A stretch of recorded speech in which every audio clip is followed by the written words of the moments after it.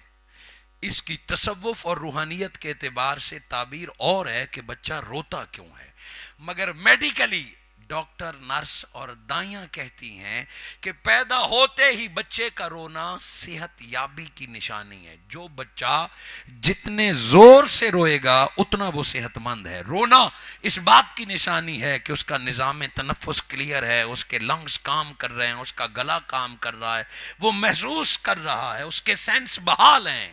اور جو بچہ پیدا ہوتے وقت نہ روئے، ڈر پیدا ہو جاتا ہے اللہ خیر کرے زندہ ہے بھی یا نہیں ہے۔ جو بچہ نہ روئے وہ اب نارمل تصور کیا جاتا ہے، وہ ٹھیک نہیں ہے۔ دنیا کا ہر پیدا ہونے والا روتا ہے، اور کمال یہ ہے کہ بچہ جب روتا ہے، رونے کی آواز جو ہی سنائی دیتی ہے گھر میں مٹھائیاں شروع ہو جاتی ہیں۔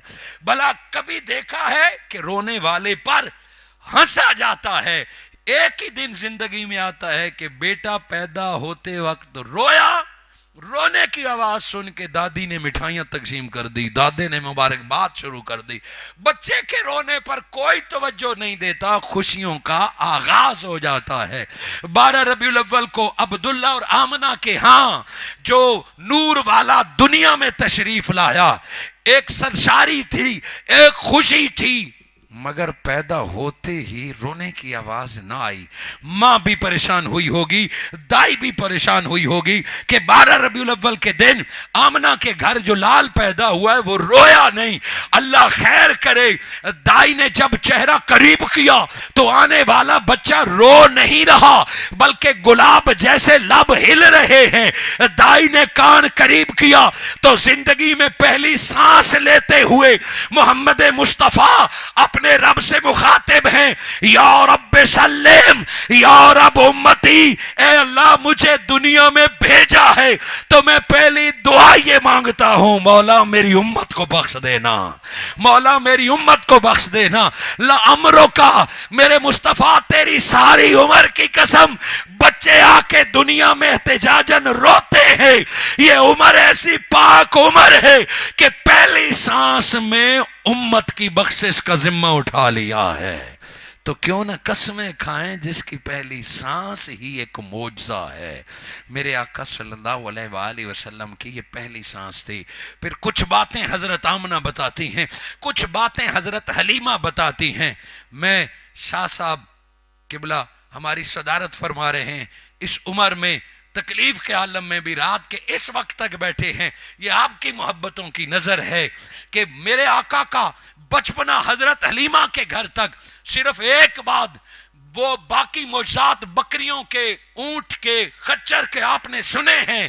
حضرت جب بھی بچہ کوئی پیدا ہوتا ہے تو اسے کوئی غلط نہیں کہتا جب وہ کپڑوں میں پاخانہ اور پیشاب کرتا ہے۔ بچے کرتے ہیں چونکہ نہ وہ بول سکتے ہیں نہ وہ چل سکتے ہیں۔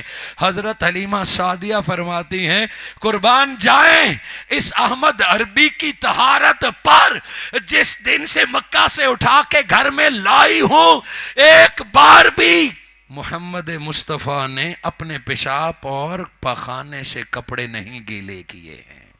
ایک بار بھی آقا نے کپڑوں میں پاخانہ نہیں فرمایا، حالانکہ نبی کا بول و براز پاک ہوتا ہے، وہ پاک ہوتا ہے، ناپاک نہیں ہوتا۔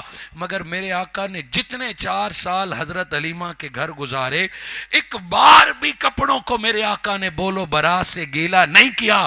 یہ کیسے ممکن ہے؟ حضرت حلیمہ سعدیہ فرماتی ہیں نہ محمد مصطفیٰ دودھ کے لیے روتے تھے، نہ نیند کے لیے روتے تھے، نہ کھیلنے کے لیے روتے تھے، ایک ہی بار روتے تھے۔ جب پنگوڑے سے رونے کی آواز آتی تو مجھے سمجھ آ جاتی کہ یہ پیشاب یا پخانے کا وقت ہو گیا ہے۔ میں کپڑے ہٹاتی، پردہ بناتی اور محمد مصطفیٰ اپنی حاجت پوری فرماتے۔ لَأَمْرُ کا میں یہ بچپن کے دن جاری و ساری ہے۔ میری خوش قسمتی کہ میں سادات کے جھرمٹ میں بیٹھا ہوا ہوں۔ یہ میری زندگی کے خوبصورت لمحات ہے کہ میرے دائیں بائیں آگے پیچھے ہمارے درمیان سادات اور آل محمد تشریف فرما ہے۔ حضور صلی اللہ علیہ وآلہ وسلم دنیا میں یتیم پیدا ہوئے۔ میرے آقا کی ولادت سے پہلے میرے آقا کے والد صاحب فوت ہو گئے تھے۔ میرے آقا کے دادا جان کا نام کیا ہے؟ شہر آپ نے پورا چراغوں سے سجایا ہوا ہے، جلوس نکالے ہیں، ساری رات محفل سنیں، اور ہمیں آقا کے دادے کا نام کا پتہ نہ ہو تو بتائیے قابل افسوس ہے کہ نہیں ہے؟ وہ فرشتے حیران نہیں ہوں گے کہ 1450 سال بعد برتھ ڈے مناتے ہیں مگر نبی کے باپ کا نہیں پتا؟ جن کو نہیں پتا وہ آج سن لیں، جن کو پتا ہے زور سے بولیں میرے آقا کے دادا جان کا نام، پھر بولیں 100% آواز نہیں ہے، دادا جان کا نام، میرے آقا کے بابا جان کا نام حضرات، اور میرے آقا کی اماں جان کا نام حضرات۔ آج جنہوں نے پہلی بار سنا ہے وہ یاد کر کے جائیں تاکہ آج کی محفل کا وہ تحفہ ساتھ لے کے جائیں۔ عبد المطلب دادا، عبداللہ بابا، حضرت آمنہ اماں۔ میرے آقا کی ولادت سے پہلے حضرت عبداللہ فوت ہو گئے۔ میرے آقا کی 6 سال کی عمر میں حضرت آمنہ فوت ہو گئے۔ میرے آقا کو دنیا نے یتیم کہا۔ دادا جان نے ذمہ داری اٹھائی کہ اب دادا ماں بن کے دکھائے گا، اب دادا باپ بن کے دکھائے گا۔ میں یہ نہیں کہتا کہ مصطفیٰ کو لوگوں نے پالا ہے، میں یہ کہتا ہوں کہ لوگوں کی خوش قسمتی تھی جس کی اللہ نے ڈیوٹی لگائی وہ مصطفیٰ کی خدمت پر مامور ہو گیا تھا۔ دادا جان کی ڈیوٹی لگی، حضرت عبد المطلب نے میرے آقا کی خدمت کی، رب کا حکم پورا ہوا، حضرت عبد المطلب کا وقت پورا ہوا۔ حضرت عبد المطلب کو رب نے 11 بیٹے عطا فرمائے، اس وقت بھی 7 یا 8 زندہ تھے۔ حضرت عبد المطلب جب دنیا سے رخصت ہونے لگے وہ ایک ایک بیٹے کو جانتے ہیں، وہ سارے ہاشمیوں کو جانتے ہیں، وہ سارے مطلبیوں کو جانتے ہیں، مگر میرے آقا کے دادا جان حضرت عبد المطلب نے اپنی ساری نسل کو جمع کر کے کہا کہ میں عبد المطلب دنیا سے رخصت ہو رہا ہوں، اللہ نے میری ڈیوٹی لگائی تھی اور میں عبد المطلب اپنی اولاد کو جانتا ہوں، میں اپنی ساری نسل میں مصطفیٰ کی خدمت کے لیے ابو طالب کی ڈیوٹی لگاتا ہوں۔ اور یہ فقط عبد المطلب کی وصیت نہ تھی، میرے رب نے انتخاب کیا، بعد عبد المطلب کے رب نے اپنا محبوب جھولی ابو طالب میں عطا فرما دیا تھا. ارے کسی نے میرے آقا کی خدمت کی 2 سال 5 سال 8 سال کی، اس سے زیادہ نہیں. ابو طالب روئے زمین کا وہ خوش قسمت ترین انسان ہے جو آدھی صدی تک مصطفیٰ کی خدمت کرتے رہے ہیں.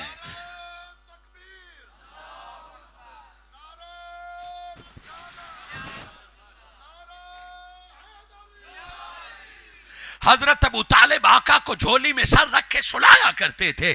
حضرت ابو طالب منہ میں لقمہ چبا کے آقا کے منہ میں ڈالا کرتے تھے. حضرت ابو طالب رات کو سردی سے بچانے کے لیے مصطفیٰ کو اپنی بغل میں لے کے چادر میں لپیٹ کے خود جاگا کرتے تھے، حضور کو سلایا کرتے تھے. میرے آقا اندر آرام کرتے، حضرت ابو طالب دیوار پر دروازے پر چوکیداری کیا کرتے تھے.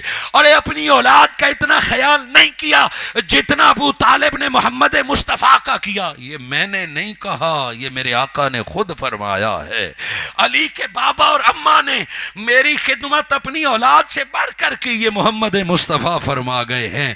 آج دنیا کہتی ہے کہ ایک کافر نے انگلی کا اشارہ کیا تھا، مصطفیٰ کی آمد اور ولادت پر ایک انگلی اٹھائی تھی تو اس انگلی سے قبر میں دودھ جاری ہوتا ہے.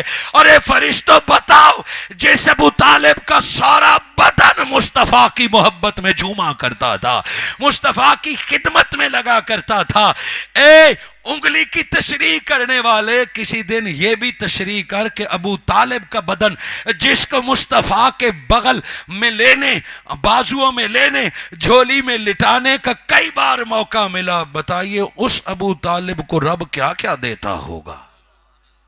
میں ایمان ابو طالب کی تو دلیل نہیں دیتا، مجھے تو دلیل کی ضرورت نہیں ہے، میں تو مقام ابو طالب بتا رہا ہوں. میلاد مصطفیٰ کے ساتھ میرے آقا کا بچپنا ہے اور ہم قسم کھا رہے ہیں لعمرو کا، میرے مصطفیٰ آپ کی عمر کی قسم. حلیمہ کے گھر گئے، حلیمہ سمیت آپ کی عمر کی قسم. عبداللہ والد ہے آپ سمیت تیرے بابا کی قسم. عبد المطلب کی جھولی میں آئے آپ سمیت عبد المطلب کی قسم. ابو طالب کے گھر میں آئے آپ سمیت ابو طالب کی قسم ہے. جو چیز بھی آپ کی عمر کا حصہ بن گئی ہے وہ قسم میں شامل ہو گئی ہے. اور آئیے دیکھیے کیسے ہو گئی ہے.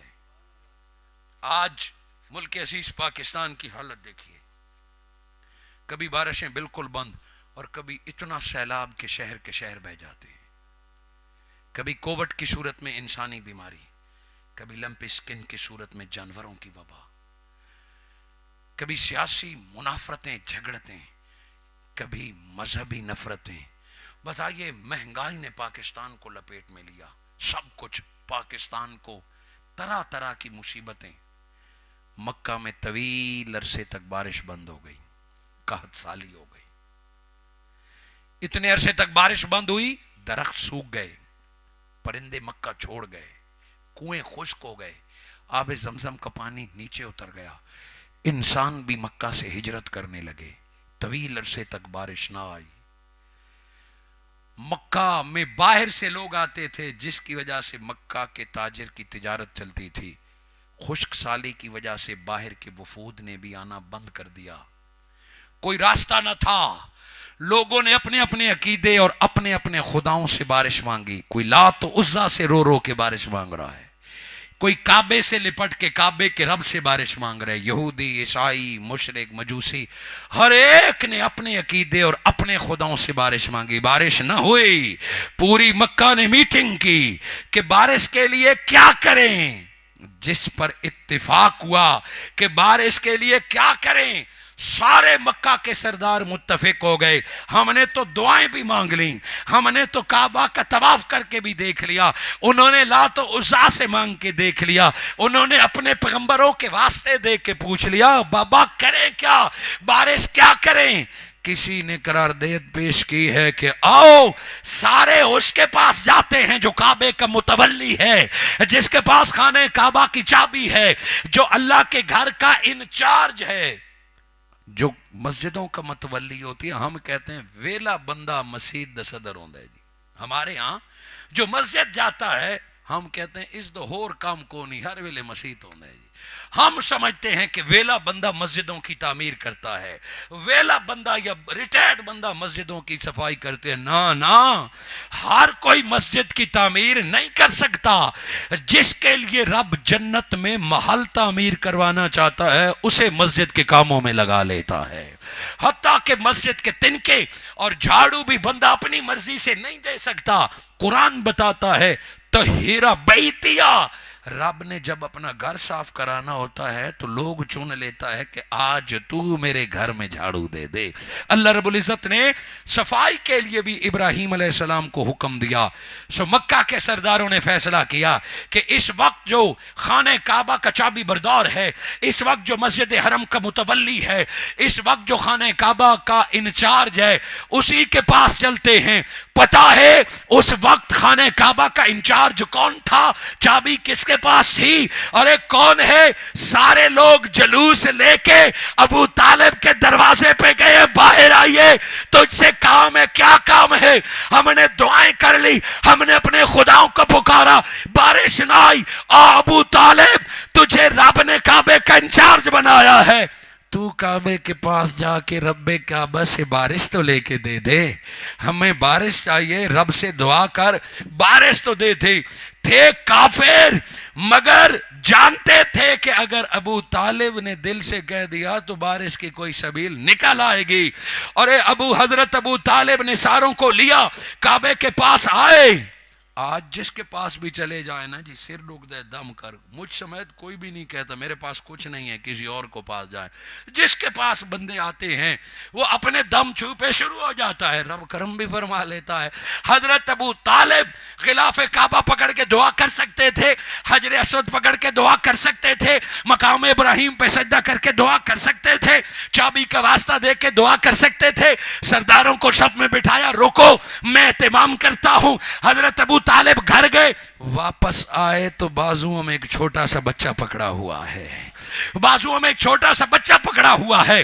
میں آقا کے عمر کی بات کر رہا ہوں. ابو طالب کے عقیدے کا خود اندازہ لگا لیجئے. میرے آقا کو ابو طالب بازو میں اٹھا کے لائے، کعبے کے پاس کھڑے ہو کے رو رو کے دعا مانگی، رب کعبہ بارش دے دے، اے اللہ بارش دے دے.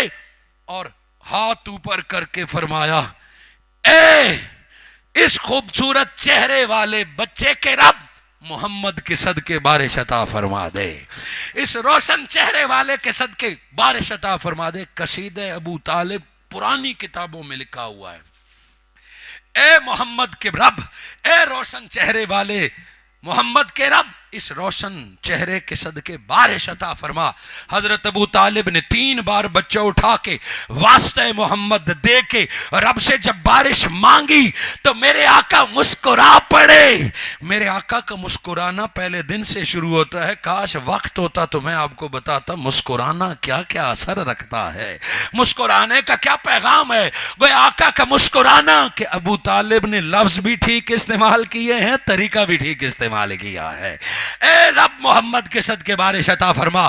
راوی کہتا ہے آقا نے ابو طالب کے ہاتھوں میں سے انگلی آسمان پہ اٹھائی، جدھر مصطفیٰ نے انگلی اٹھائی اسی جگہ پر بادل کا ٹکڑا نمودار ہو گیا.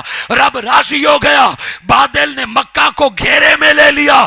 سردار ابھی گھر نہیں پہنچے تھے، ابو طالب کی دعا اور مصطفیٰ کے صدقے رب نے مکہ کو اتنی بارش دے دی کہ لوگ خیال کرنے لگے کہیں کعبہ ہی نہ گر جائے، اتنی بارش دے دی. ارے یہ آقا کی عمر کے بارے میں بتا رہے ہیں. ابو طالب خدا کو بھی جانتا تھا، مصطفیٰ کو بھی جانتا تھا. ابو طالب بچپن میں مصطفیٰ کی برکات کو جانتا تھا. یہ اس خاندان کی بنیاد ہے جس میں علی نے پیدا ہونا ہے، جس نے حسنین کریمین نے پیدا ہونا ہے، جس میں قیامت تک امام مہدی نے پیدا ہونا ہے. ارے امام مہدی کے دادا کے لیے جس ہستی کو چنا گیا اس کا نام حضرت ابو طالب تھا.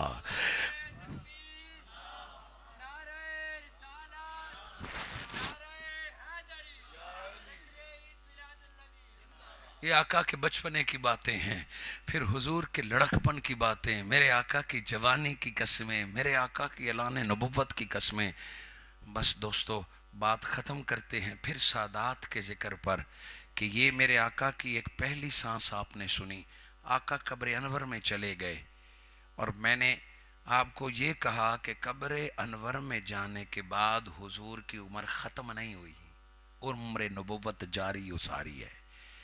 سن 555 ہجری، مطلب حضور کے وصال کو 500 سال ہو گئے۔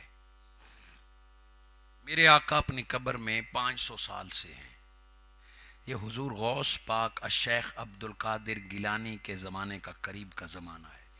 امام جلال الدین سیوطی رحمۃ اللہ علیہ اپنی کتاب الحاوی للفتاوی میں لکھتے ہیں کہ سن 505 ہجری میں ایک سید جو عالم دین بھی تھا، جو ایک صوفی بزرگ پیر تھا، 505 ہجری میں وہ سید حج ادا کرنے گیا۔ اس سید زادے کا نام تھا سید احمد رفاعی رحمۃ اللہ علیہ۔ وہ سید زادہ جب 555 ہجری میں حج ادا کر کے پھر آقا صلی اللہ علیہ وآلہ وسلم کی قبر انور کی زیارت کے لیے مدینے آیا۔ اس وقت یہ بیریئر دیواریں نہیں تھیں، جالیاں نہیں تھیں، سامنے قبر انور نظر آتی تھی۔ سید احمد رفاعی رحمۃ اللہ علیہ آقا کی قبر پر زیارت کے لیے گئے تھے، مگر وہ شاعر بھی تھے، سید بھی تھے اور شاعر بھی تھے، تو شاعروں کی کیفیت بدلنے کی دیر نہیں لگتی۔ سید احمد رفاعی رحمۃ اللہ علیہ قبر انور کے پاس گئے تو کیفیت بدل گئی، اور پتہ ہے کیا کیفیت بدلی، کیسے ہوئی؟ سید احمد رفاعی رحمۃ اللہ علیہ نے آقا کو مخاطب فرمایا شعر میں کہ فی حالت البعد روحی کنت ارسلھا، آقا جب میں دور گھر میں تھا سلام تو میں گھر سے بھی کرتا تھا، بندہ گجیال میں ہو یہاں سے بھی آقا پر درود بھیج سکتا ہے، سلام بھیج سکتا ہے۔ آقا یہ سید گھر سے بھی سلام بھیجتا تھا اور روز میں اپنی روح کو مدینے بھیجتا تھا آپ سے ملنے۔ آقا میری روز روح ہی کنت ارسلھا، میں روز روح آپ سے ملنے بھیجتا تھا، اب تو میں بدن لے کے آیا ہوں۔ روح تو روز گنجال سے آ جاتی تھی، آج تو میں مدینے بدن لے کے آیا ہوں۔ آقا اس کا بھی کچھ حق بنتا ہے کہ نہیں بنتا؟ آقا میں بدن لے کے آیا ہوں، کیا حق بنتا ہے؟ اس سید زادے نے تڑپ کے شعر کہا کہ صرف سلام کی بات ہے، وہ تو دور سے بھی ہو سکتا ہے۔ آقا اب میں آپ کی قبر کے پاس کھڑے ہوں اور ایک کرم نوازی اگر ہو جائے، آپ قبر سے ہاتھ باہر نکالیں، آپ کا یہ سید بیٹا آپ کا ہاتھ چوم لے۔ کتنی بڑی بات کہہ دی۔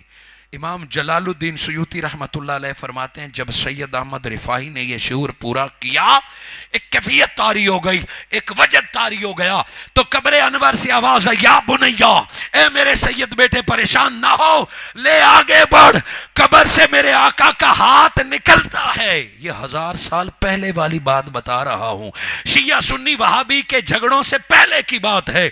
قبر انور سے آقا کا ہاتھ نکلتا ہے، سید احمد رفاعی آگے بڑھ کے نبی کا ہاتھ پکڑ کے چومتے بھی ہیں اور صلاۃ و سلام جاری کر دیتے ہیں۔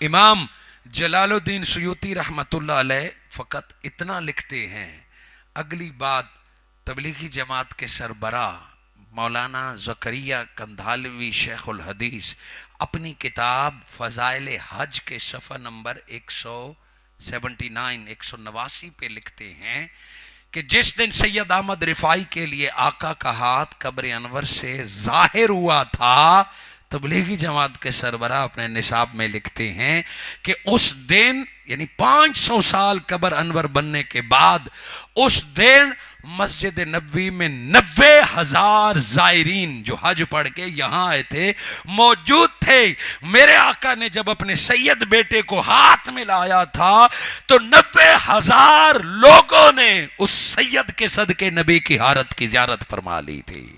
خوشبو بھی مدینے میں پھیل گئی تھی۔ لعمرو کا، میرے مصطفیٰ آپ کی سارے عمر عزیز کی قسم، ہم تو اس عقیدے سے تعلق رکھتے ہیں کہ آج 1450 سال گزر گئے. آج گنجیال میں اگر کوئی محبت سے گھر پر نبی کے نام کا جھنڈا لگاتا ہے، خدا بھی جانتے ہیں اور مصطفیٰ بھی جانتے ہیں. آج نبی کے نام پر کوئی سیرت کا جلسہ فرمائے، میلاد کا نیت خالص ہو، تو آقا ہر یاد کرنے والے کو جانتے بھی ہیں اور اسے دعاؤں سے نوازتے بھی ہیں. اور یہی عقیدہ ختم نبوت ہے. ہر سال امت مصطفیٰ صلی اللہ علیہ وآلہ وسلم میلاد مناتی ہے اور اللہ کے توفیق سے قیامت تک مناتی رہے گی. آج جس جلسے کا آغاز ہوا، قبلہ صاحب فرما رہے تھے انشاءاللہ یہ سلسلہ اب سالہ سال جاری رہے گا، یہ اسی طرح جاری رہے گا. اللہ جل مجدہ مجھے اور آپ کو آقا کا میلاد منانے کی توفیق عطا فرمائے.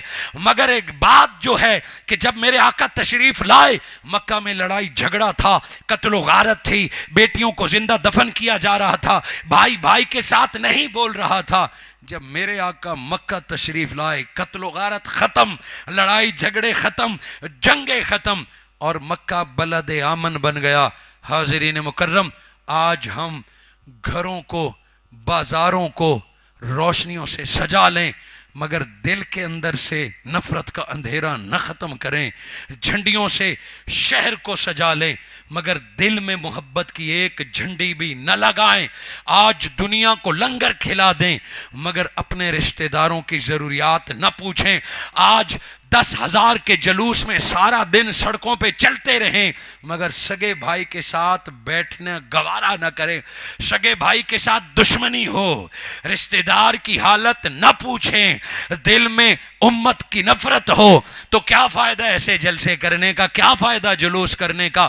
آقا کی آمد کا پہلا فائدہ یہ ہے کہ دلوں سے نفرتیں نکال کے ہم سارے بھائی بھائی بن جائیں.